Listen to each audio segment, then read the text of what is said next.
Selon une traduction plus traditionnelle, la figure ou le cadre de ce monde passe, c'est-à-dire tout son aspect extérieur, le côté superficiel de la vie.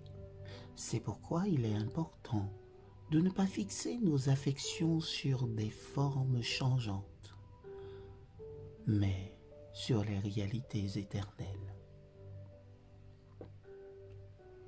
Qu'arriverait-il si vous ne pouviez plus avoir confiance en votre médecin, votre banquier, votre employeur, votre gouvernement?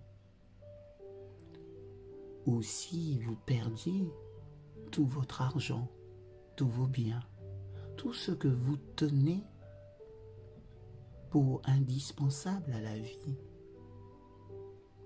Dès le moment où nous sommes menacés de les perdre, nous ne nous sentons plus en sécurité. Les choses changent rapidement. Une grande partie de ce qui nous fait vivre est entraîné par un flux permanent et cela provoque anxiété et insécurité chez beaucoup de gens.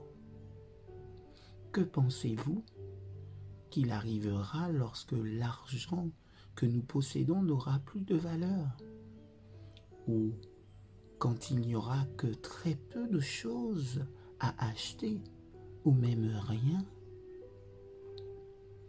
Paul nous exhorte à considérer que nous ne garderons pas nos richesses, à ne pas mettre nos affections dans de telles choses, à ne pas les regarder comme indispensables à notre bonheur ou à notre tranquillité d'esprit.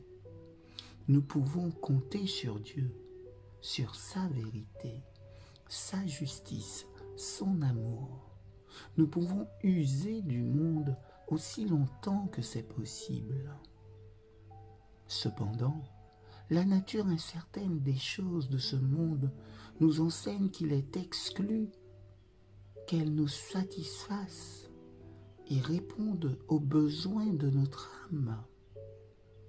N'essayez pas de vivre votre vie en vous attachant à une richesse qui a des ailes, à des plaisirs qui sont là aujourd'hui et qui n'y seront plus demain, à des réussites mondaines qui sont des nuées dans le ciel. Apprenez que tout ce que le monde nous offre, son art, sa beauté, sa science, son travail, ne sert qu'à en prouver la vanité et la fragilité. Investissez votre vie dans la communion avec Dieu et dans le service des hommes. Les hommes d'affaires remercient Dieu de leur habileté. Les médecins remercient Dieu parce qu'on aura toujours besoin d'eux et qu'ils ne chômeront jamais.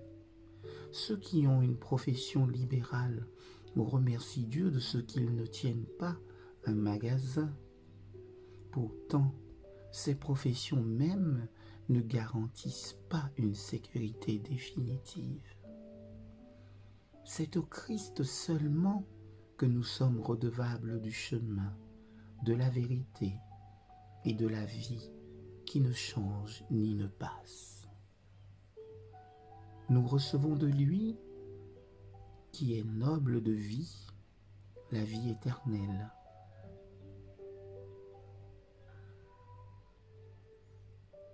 Une propriété divine qui est au-delà de tout rang, de toute richesse, de toute culture et de toute profession.